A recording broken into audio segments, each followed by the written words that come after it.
لو مهتم بالجديد والمفيد في عالم التطبيقات اشترك في قناتي وانا هقولك وظيفة كل تطبيق، مزايا وعيوب.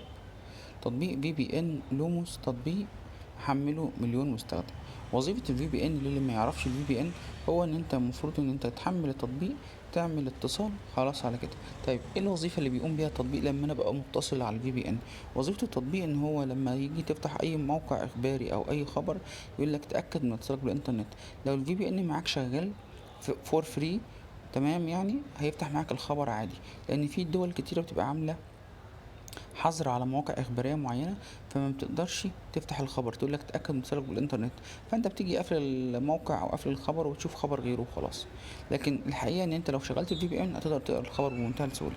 كمان لو انت قاعد في اي مكان شبكه واي فاي عامه وغير امنه وانت عايز تحمي شبكه الواي فاي بتاعتك، فانت لما بتفتح في بي ان بتفتح من دوله تانية، بيغير لك عنوان الاي بي ادريس بتاعك.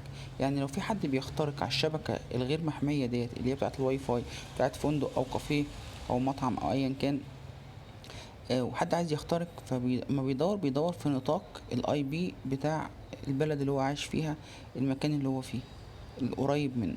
لكن لما انت فاتح من دولة تانية فانت بتبقى مش ظاهر قدامه خالص، عشان هو يقدر يخترق تليفونك عن طريق شبكة الواي فاي اللي انت فاتح عليها اللي هي غير امنة.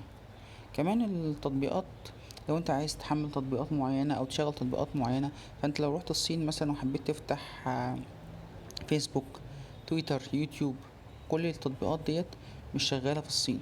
لو مشغل في بي ان هيشتغل معاك بمنتهى السهولة. نيجي بقى للتطبيق بتاعنا هنا اللي هو في بي ان لوموس. وظيفته او شغله ايه؟ شغله ان هو فاشل جدا جدا، ما بيشتغلش. كان الاول بيشتغل ودلوقتي ما بيشتغلش. كان مجاني ودلوقتي بقى باشتراك. ممكن تقعد متصل بالنص ساعة عشان يتصل وهو ما بيتصلش. نصيحة مني، لو اي حد هيحمل التطبيق ما يحملوش، خصوصا لو في عايز تحمل لعبة معينة غير مخصصة لبلدك. فلو شغلت تطبيق مثلا واشتغل معاك بعد نص ساعة فممكن يقطع معاك تاني، تبقى اللعبة كل اللي حملت نص جيجا، جيجا الا ربع، اي حاجة هتروح عليك وهتضطر تحمل من اول وجديد تاني. شير ولايك وسبسكرايب للقناة لو مكنتش تعرف التطبيق قبل كده، واشترك في قناتي عشان اقولك المفيد والجديد في عالم التطبيقات.